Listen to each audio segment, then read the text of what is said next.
ତୁଲା ରାଶି 5 ଜୁନ 2026 ଶୁକ୍ର ଗ୍ରହ ଆପଣଙ୍କ ରାଶିରୁ ନବମ ଭାବରେ ଗୋଚର କରିଛନ୍ତି। ଏହି ଭାବ ଭାଗ୍ୟ, ଧର୍ମ, ଉଚ୍ଚ ଶିକ୍ଷା, ଦୀର୍ଘ ଯାତ୍ରା ଓ ଗୁରୁଜନଙ୍କ ଆଶୀର୍ବାଦ ସହିତ ସମ୍ବନ୍ଧିତ ରହିଛି। ଏହି ଗୋଚର ପ୍ରଭାବରେ ଭାଗ୍ୟର ସହଯୋଗ ମିଳିବ ଏବଂ ଦୀର୍ଘ ଦିନର ଅଟକିଥିବା କାମର ଗତି ଆସିବ। ଧାର୍ମିକ ଓ ଆଧ୍ୟାତ୍ମିକ କାର୍ଯ୍ୟ ପ୍ରତି ଆଗ୍ରହ ବଢ଼ିବ ଏବଂ ଦୀର୍ଘ ଯାତ୍ରାର ସୁଯୋଗ ମିଳିବ। କ୍ୟାରିୟର କାର୍ଯ୍ୟକ୍ଷେତ୍ରରେ ଭାଗ୍ୟର ସହଯୋଗ ରହିବ। ଉଚ୍ଚ ଅଧିକାରୀଙ୍କ ବରିଷ୍ଠ ବ୍ୟକ୍ତିଙ୍କ ଠାରୁ ସହଯୋଗ ପାଇପାରିବେ। ବ୍ୟବସାୟୀମାନେ ନୂଆ ସୁଯୋଗ ଓ ବିସ୍ତାର ଯୋଜନାରୁ ଲାଭ ପାଇପାରନ୍ତି। ଆର୍ଥିକ ସ୍ଥିତି ଆର୍ଥିକ ଦୃଷ୍ଟିରୁ ଏହି ସମୟ ଅନୁକୂଳ ରହିବ। ପୂର୍ବରୁ କରାଯାଉଥିବା ପ୍ରୟାସରୁ ଭଲ ଲାଭ ମିଳିବ। ନୂଆ ନିବେଶ କିମ୍ବା ଯୋଜନାରେ ସଫଳତାର ସମ୍ଭାବନା ରହିଛି। ପାରିବାରିକ ଜୀବନ, ପରିବାରରେ ସୁଖ ଓ ଶାନ୍ତି ବଜାୟ ରହିବ।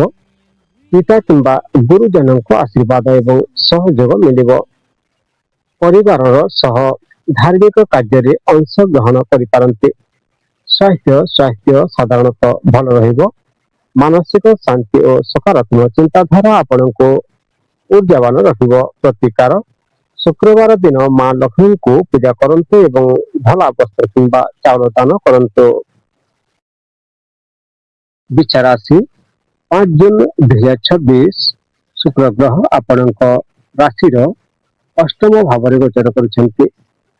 एही भाव आकस्मिक घटना, गुप्त विषय, गवेषणा, उत्तराधिकार और परिवर्तन सहित संबंधित रही।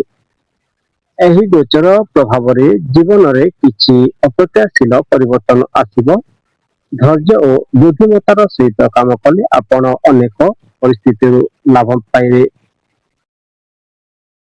करियर कार्य क्षेत्र में हठात परिवर्तन किंबा नुआ दायित्व आसीपारे। गवेषणा, बीमा, चिकित्सा किंबा गुप्त विषय सहित जड़ित लोक माने भल फल पाइपारते। सहकर्मी सह संपर्क में स्वस्थता रखा उचित। आर्थिक स्थिति आकस्मिक धन लाभ किंबा उत्तराधिकार संबंधी लाभर संभावना रहिबो। एबे अनावश्यक विपदपूर्ण निवेश दूरे रहिबा आवश्यक।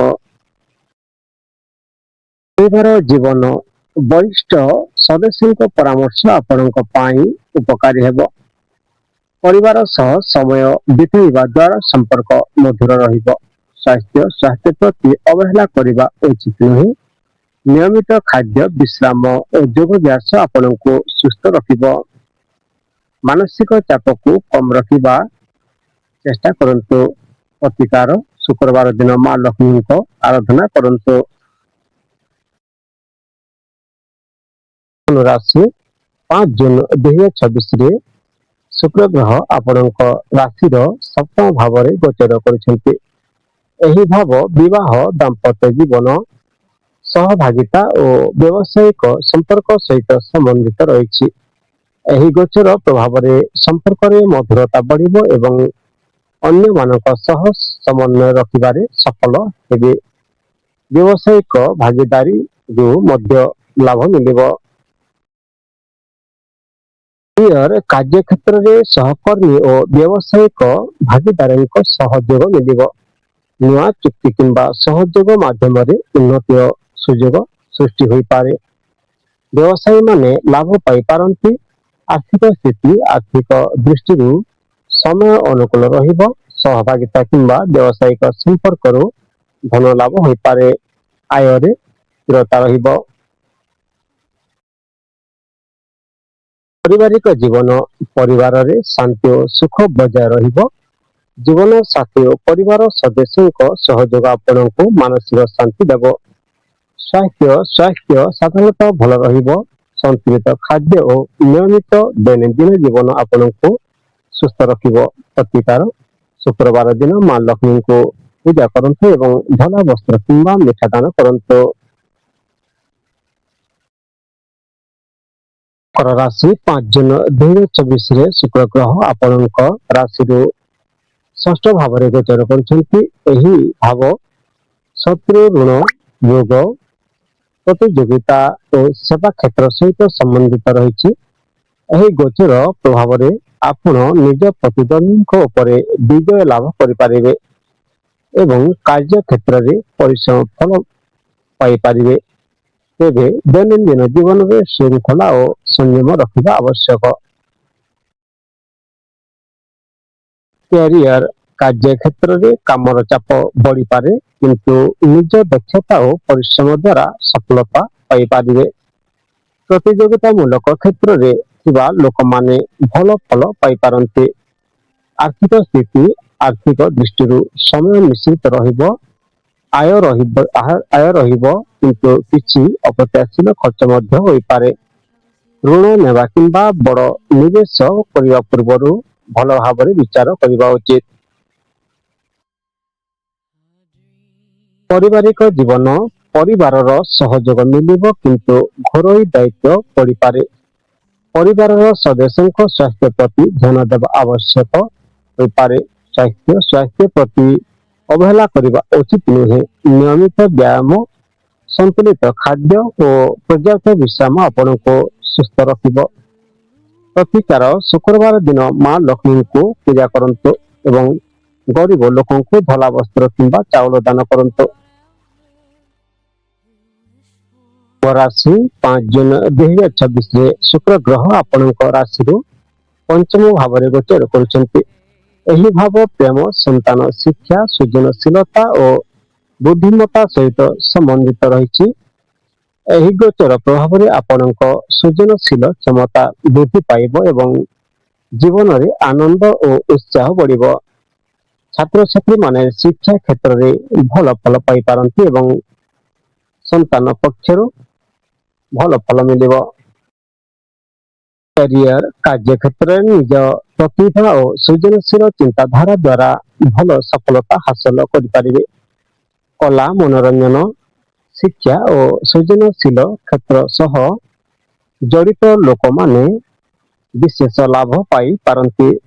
ନୂଆ ସୁଯୋଗ ମଧ୍ୟ ମିଳିପାରେ। ଆର୍ଥିକ ସ୍ଥିତିରେ ସୁଧାର ଆସିପାରେ। ପୂର୍ବରୁ କରାଯାଉଥିବା ନିବେଶରୁ ଲାଭ ମିଳିପାରେ। ତେବେ ଅନାବଶ୍ୟକ ଝୁଙ୍କପୂର୍ଣ୍ଣ ନ ନିଅନ୍ତୁ। ପରିବାର ଜୀବନ ପରିବାରରେ ଖୁସି ପରିବେଶ ରହିବ। ସନ୍ତାନଙ୍କ ପକ୍ଷରୁ ଶୁଭ ସମ୍ବାଦ ମିଳିପାରେ। ପରିବାରର ସଦସ୍ୟଙ୍କ ସହ ସମ୍ପର୍କ ମଧୁର ରହିବ। ସ୍ୱାସ୍ଥ୍ୟ ସାଧାରଣତଃ ଭଲ ରହିବ। ମାନସିକ ପ୍ରସନ୍ନତା ଓ ସକାରାତ୍ମକ ଚିନ୍ତାଧାରା ଆପଣଙ୍କୁ ଊର୍ଜାବାନ ରଖିବ। ପ୍ରତିକାର ଶୁକ୍ରବାର ଦିନ ମା ଲକ୍ଷ୍ମୀଙ୍କୁ ପୂଜା କରନ୍ତୁ ଏବଂ ଛୋଟ ପିଲାଙ୍କୁ ମିଠା ଦାନ କରନ୍ତୁ। ମୀନ ରାଶି 5 ଜୁନ 2026ରେ ଶୁକ୍ର ଗ୍ରହ ଆପଣଙ୍କ ରାଶିର ଚତୁର୍ଥ ଭାବରେ ଗୋଚର କରୁଛନ୍ତି। ଏହି ଭାବ ମାତା, ଘର, ଜମି, ଯାନବାହନ, ସୁଖ ସୁବିଧା ଓ ମାନସିକ ଶାନ୍ତି ସହିତ ସମ୍ବନ୍ଧିତ ରହିଛି। ଏହି ଗୋଚର ପ୍ରଭାବରେ ପାରିବାରିକ ଜୀବନରେ ସୁଖ ଓ ସମନ୍ୱୟ ବୃଦ୍ଧି ପାଇବ। ଘରୋଇ ସୁଖ ସୁବିଧା ବୃଦ୍ଧି ହୋଇପାରେ ଏବଂ ଜମି, ଘର କିମ୍ବା ଯାନବାହନ ସମ୍ବନ୍ଧୀୟ ବିଷୟରେ ଶୁଭ ଫଳ ମିଳିବ। କ୍ୟାରିୟର କାର୍ଯ୍ୟକ୍ଷେତ୍ରରେ ସ୍ଥିରତା ରହିବ। ପରିବାରର ସହଯୋଗ ଓ ମାନସିକ ଶାନ୍ତି ଆପଣଙ୍କୁ କାମରେ ଭଲ ପ୍ରଦର୍ଶନ କରିବାରେ ସାହାଯ୍ୟ କରିବ। ଘରୁ କାମ କରୁଥିବା କିମ୍ବା ଅଚଳ ସମ୍ପତ୍ତି ସହିତ ଜଡ଼ିତ ଲୋକମାନେ ଲାଭ ପାଇପାରନ୍ତି। ଆର୍ଥିକ ଦୃଷ୍ଟିରୁ ସମୟ ଅନୁକୂଳ ରହିବ। ଘର, ଜମି କିମ୍ବା ଯାନବାହନ ସମ୍ବନ୍ଧୀୟ ନିବେଶରୁ ଭବିଷ୍ୟତରେ ଲାଭ ମିଳିବ। ପାରିବାରିକ ଜୀବନ ପରିବାରରେ ଶାନ୍ତି ଓ ସୁଖ ବଜାୟ ରହିବ। ମାତାଙ୍କ ଆଶୀର୍ବାଦ ଓ ସହଯୋଗ ମିଳିବ। ସ୍ୱାସ୍ଥ୍ୟ ସାଧାରଣତଃ ଭଲ ରହିବ। ମାନସିକ ଶାନ୍ତି ଓ ଆରାମ ଅନୁଭବ କରିବେ। ନିୟମିତ ବିଶ୍ରାମ ଓ ସନ୍ତୁଳିତ ଖାଦ୍ୟ ଆପଣଙ୍କୁ ସୁସ୍ଥ ରଖିବ। ପ୍ରତିକାର ଶୁକ୍ରବାର ଦିନ ମା ଲକ୍ଷ୍ମୀଙ୍କୁ ପୂଜା କରନ୍ତୁ ଏବଂ ଦୁଧ, ଚାଉଳ କିମ୍ବା ଧଳା ବସ୍ତ୍ର ଦାନ କରନ୍ତୁ। ମେଷ ରାଶି, ବୃଷ ରାଶି, ମିଥୁନ ରାଶି, কর্কট রাশি, সিংহ রাশি, কন্যা রাশি ଦେଖିବା ପାଇଁ ପାର୍ଟ 1 ଭିଡିଓକୁ ଦେଖନ୍ତୁ। ଭିଡିଓକୁ ଶେଷ ପର୍ଯ୍ୟନ୍ତ ଦେଖିଥିବାରୁ ଧନ୍ୟବାଦ। ହର ହର ମହାଦେବ, ବନ୍ଦେ ମାତାରମ୍।